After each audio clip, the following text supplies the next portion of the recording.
9/11, terrorists attacked America. We lost innocent lives in a matter of hours. We lost the Twin Towers. We had an attack on the Pentagon where lives were lost there. And we also had an attempted attack on our president. America's bravest crossed the ocean and tracked down the enemy to keep Americans safe. Moms, dads, even teenagers joined the military, risking their lives to fight for the people of the United States of America. This is the War on Terror, and these are the stories of America's heroes, the best of America, inspiring the future of America. You're about to see a way of telling history that is completely different. I'm Staff Sergeant Shiloh Harris, and I'm retired from the United States Army. And I'm Meredith Eiler, Chairman Emeritus of the charity helpingahero.org. You are about to see the best of America, the men and women willing to risk their lives to protect you. Middle school and high school students are asking the questions, wanting to hear firsthand about fighting for freedom. Fellow soldiers nicknamed her Sue Lynn Andrade, after the racing legend because of the way she drove a Humvee. Corporal Sue Downs was a young mom when she witnessed 9/11. She joined the military so her children would someday be safe. Hi, I'm 10-year-old Harper Mixon, and I'm with Corporal Sue Downs. She's retired from the United States Army, and she's with her son, Austin. Thank you both for your service and your sacrifice for our nation. Corporal Downs, can you tell me about your legs? My son, when he was first saw me that way, he is so proud of my legs. He would come in and say, "Come look at my mama's legs. They're robots. She has robot legs." I went to his kindergarten class, and he was just so proud and excited. This is the anniversary of 9/11. What do you remember about the day our nation was attacked? Austin was only 10 months old. He had woken up, wanted a bottle. And then my cousin calls me on the phone. He's like, "Are you watching what's on the news?" I was like, "I am." I was like, what's going on? You know, is this all real? He's like, "It's real." I was like, "We're going to war." He's like, "We are." So after that conversation, I got off the phone. I started praying. I went to his room where he was still asleep. And I sat there and I prayed with him for safety. When you joined the Army, you knew our nation was at war. So why did you make that decision? I thought about my kids' future. It was hard. I left my kids December the 28th of 2004. Basic training was 5 months. Didn't get to see them at all for 5 months. Broke my heart every night, but I kept praying every night in my bunk. I'm doing this for my children. I didn't want my kids to suffer. I didn't want any other children to suffer in America and have to carry on this war later. I know I'm going to be doing my part to help save America. Definitely did. Thank you. That day you were the gunner. What does that mean? The gunner is responsible for security, you know, making sure the perimeters are safe as we're driving along. Before I deployed, they were picking out who had the highest scores at the shooting range.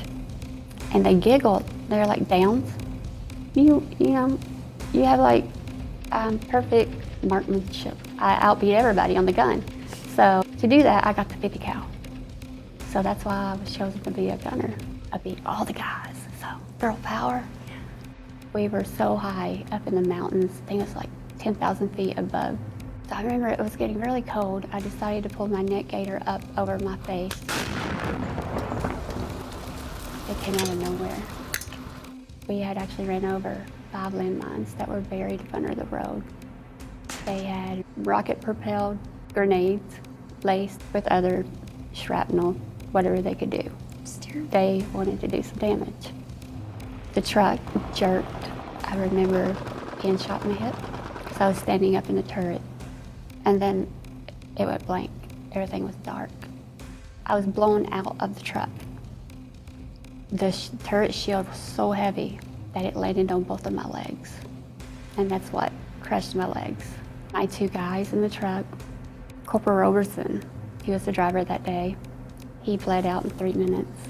Sergeant Shank, his seat actually, when the truck blew up, it actually covered me and shielded me from all the burns that they received. So I had no burns. And in a way, I look back at that moment and think he was still protecting me.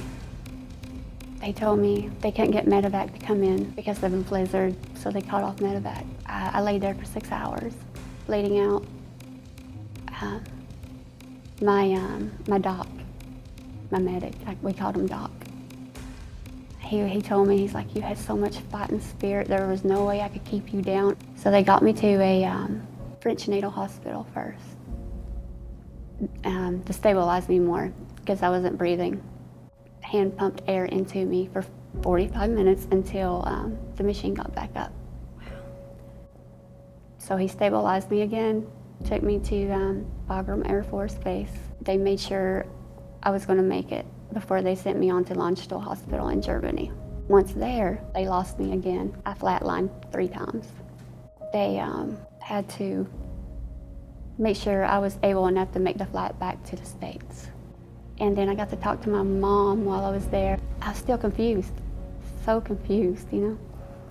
And I was like, Mom, I actually called her Mommy. I said, Mommy, can you just come and get me? Then I remember her crying. She said, no, so I can't come and get you right now, but you're on your way home. They set me back on another flight back to the States. So I got to the hospital. My mom, bless her heart, she thought she was doing something right. She brought Austin in the room. Austin didn't recognize me because I was so just beat up, you know, bruises. That's when I went into the coma for a month straight. And when they woke me up, he was right there in my bed beside me watching TV. And my daughter was on the other side of the bed holding my hand. Whenever I started walking, he would get up beside me and try to walk with me. Do you remember any of that? I do. Those are the funnest moments. I know, those are precious. No. Always gotta find the good and the bad. And I homeschooled him while I was in therapy Oh, wow. because I didn't want him going back home and away from me. If you had the decision to join the military again and you knew you were going to lose your legs, would you still do it? Absolutely, because I prayed every time. When I found out I was going to be deployed, I prayed every night. I asked God, I'm the one that has to get hurt. It's okay. Just let me live long enough to watch my children grow. I'll be okay getting hurt. So yeah, I would join again. Growing up, I was always fascinated with superheroes, films, comics, all of the above. Growing up, looking at my mom and understanding the extent that she's went through, the sacrifices that she has, you know, made and everything, it's kind of proven to me that she's really my hero. I mean, there's no fictional Captain America, Iron Man. I got my mom. We watch a lot of Marvel movies. Lots of Marvel movies. Yeah, but none of them topped her story. And I truly believe that. Thank you. What does the United States mean to you? I believe the United States, the people of the United States need to pull together more and not apart. A lot of men have died, sacrificed for our freedoms. Women, my guys, greatest soldiers you'll ever meet. Sergeant Shank, he had 2 daughters. And I know they have missed their daddy all these years. Jeffrey Roberson, he was a corporal. He's just a young kid. He's my son's age. And you know, these kids are giving their lives for our country. After almost losing your life and losing 2 of your close friends, what life lesson would you give to young girls like me? That things will get better, especially if you lose someone. It never happens overnight, but things will always get better. Losing my legs didn't define who I was. I went through a lot of years thinking that. How can I be as strong as you? What's your best advice? Never give up. No matter how much the challenge is, no matter how hard it is, you keep going. The purpose, why I was brought back to life, why I'm able to live this life, is to make sure, you know, I keep inspiring.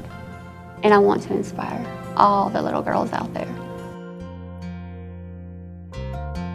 Thank you, America, for watching our heroes' stories.